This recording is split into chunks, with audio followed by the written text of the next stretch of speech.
Hey, welcome back. Today, we're going to look at a piece of low-tech magic that totally changed the game for law enforcement.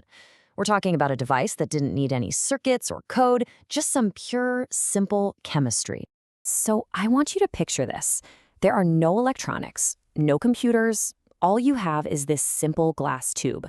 How on earth could that prove definitively that a driver was drunk? Well, that's the big mystery we're going to solve today. You see, before this invention came along, a traffic stop was basically a he said, she said situation. It was an officer's observation versus a driver's denial. An officer could say, you were slurring your words, but trying to prove that in court, that was incredibly tough. And that's where this incredible little solution comes in. It looked almost ridiculously simple, but let me tell you, its impact was absolutely massive. The whole setup was just so basic. The entire kit had just two parts, a regular balloon and a sealed glass tube filled with some chemical crystals. That's it. Seriously. It honestly looks more like a high school science experiment than a revolutionary law enforcement tool. And using it was just as easy. First, the driver just blows up the balloon. Then, the officer attaches that little tube of crystals. Next, they just let the air slowly leak out of the balloon right through the tube. And then, the final step. Everyone just waits and watches to see what happens.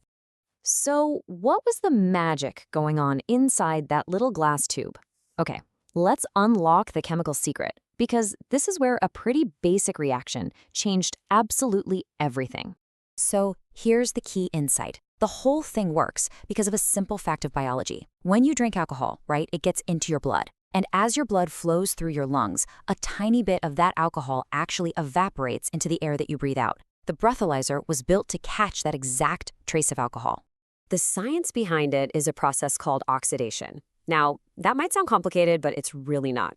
All it means is that when the alcohol from the driver's breath hit the crystals, it sparked a chemical reaction. The alcohol basically gave up a little something, in this case electrons, to the crystals, and that act of giving them up completely transformed the crystals themselves. And what did that transformation look like? Well, this is the best part. The crystals started out as this bright yellow color, but as soon as they came into contact with alcohol, they went through this really dramatic, super obvious change to a bright green. And we're not talking a subtle shift here. It was a clear, impossible to miss signal. And that right there is the whole ballgame. That simple color change completely removed all the guesswork. It turned a police officer's subjective opinion into a cold, hard scientific fact, right on the side of the road. All of a sudden, it wasn't just an officer's word anymore. The proof was right there, plain as day for everyone to see. That little switch from yellow to green was the objective, undeniable evidence that law enforcement had been waiting for. Reading the results was dead simple. It was a yes or no question. If the crystals stayed yellow, that meant no significant alcohol was present. But if they turned green, yep, alcohol detected. It was a clear binary result that anybody could understand in a second. So when you look back, what's the lasting legacy of this little glass tube? It is truly amazing to think about how much this one simple chemical trick completely changed road safety forever. I mean, it totally transformed roadside enforcement by giving officers real objective evidence.